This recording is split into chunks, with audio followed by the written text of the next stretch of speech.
Good afternoon, everyone. I hope you're well.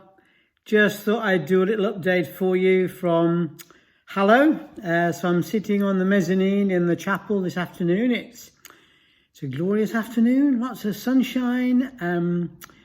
Jane is upstairs in the house on a conference call for her as part of her counselling course. And there are, can you believe it, over 800 people on a Zoom call.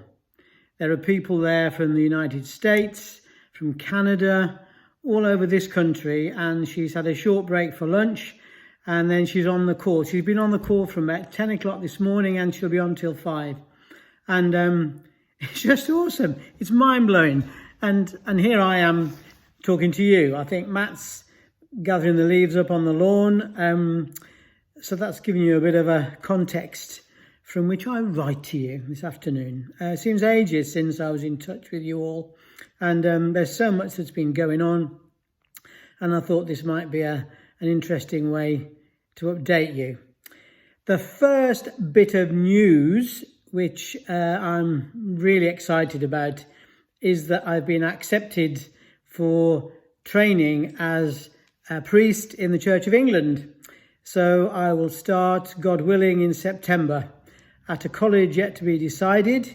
It will be a 2-year part-time diploma course, and it will equip me for what I need to be able to be part of the team here in this benefice. As you know, it's been quite a turnaround in terms of my spiritual journey and what God has been teaching me over the last few years since my sabbatical. The most important part of which is all about being a witness locally where I live. We thank God constantly for the provision of Chapel House and all that he enables to happen through this.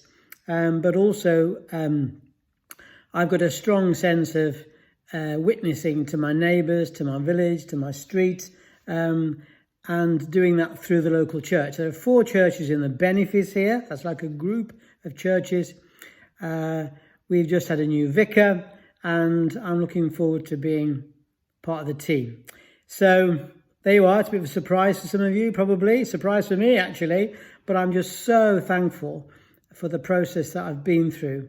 It was only finally confirmed just this last week. And I see it as a key part of my spiritual formation and life. I still see it sitting alongside everything else that I do. In fact, that was one of the questions they asked me during the interviews, was how will this fit with your mentoring and Chapel House ministry and so on. And I think it all fits beautifully alongside. So I do pray for that as I look at colleges and decide where will be the best place to train starting in September. Thank you.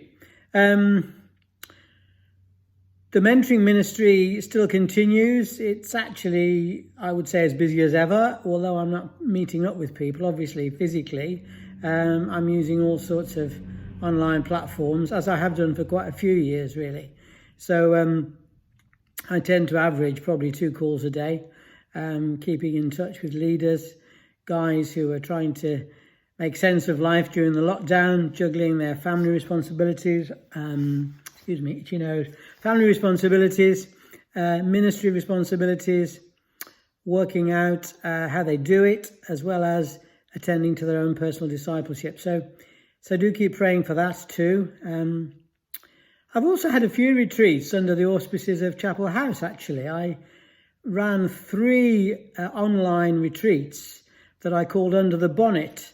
It came out of something someone said to me, one of my mentees said to me. He said, it's like when we talk to you, it's like you lift the bonnet up and we look inside and see what's going on. So I call these retreats Under the Bonnet. So on 3 occasions, I had 10 guys on each retreat. So I've had about 30 guys for a morning. And we've looked at what's going on in people's lives, prayed for one another, worshipped. It's just been phenomenal. So although the chapel's closed, the ministry of Chapel House and drawing people together in retreat is very much alive and happening. And actually, in a few weeks' time in June, I've also set up 3 further retreats, which I'm calling Hospitality. And this is for people who I've met over the last few years who have got a vision for using their home for hospitality.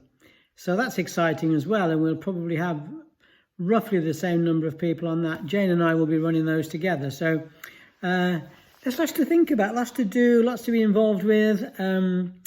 But we still need to remember that we are human beings and not doings primarily. So tending our own spiritual lives, that's been one of the beauties of the lockdown, actually, that Jane and I have spent a significant amount of time together, walking, praying, talking, seeking God for the future of our marriage, our family, our ministries. And we just feel so incredibly privileged to do what we do. And thank you for supporting us. Many of you in finance, others in prayer, cheering us on. We really, honestly, couldn't do it without you. You're our heroes and we love you, and we partner with you in it. So thank you for that. The school governor work has been quite busy too, as you can imagine. I chair the governors at the local high school, as you know, the Chantry School in Martley, and I do quite a bit of work with the head on a one-to-one basis, and also facilitate and chair online governor meetings. So we've had quite a lot to do. Also, the local, one of the local primary schools, I'm part of the governing body there. Although I have said that actually I will step down from that in the summer, so that I don't need that on my plate in the autumn as I take on this new ordination training. So I'm going to be stepping out of that role.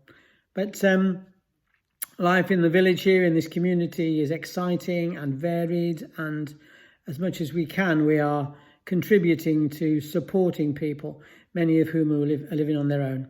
As far as the children are concerned, Nathan and Beth in Oxford, they're very well. Nathan's done quite a bit of work for his school in terms of online learning, and Beth, she's a primary school teacher as well, and she's had to go in quite a bit to her school actually. But we've all kept in touch as a family once a week, often with a quiz or something like that.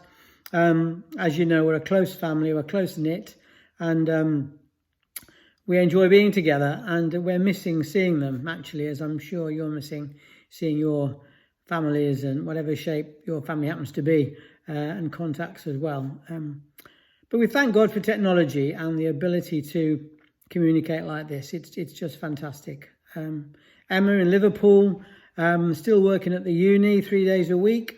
They gave her computer to bring home just before the lockdown started, and so she's still continuing working for the university in finance and administration. She's also coming to the end now of her first year of her masters, actually, and with St Mellitus in Liverpool. So she's been throwing herself into that, as she does, and just currently thinking about the subject for her dissertation, which will be the second year of her master's degree. So Emma is a fireball, as you know, those of you who know her, and very proud of her and what she's doing, as we are of all the children, actually.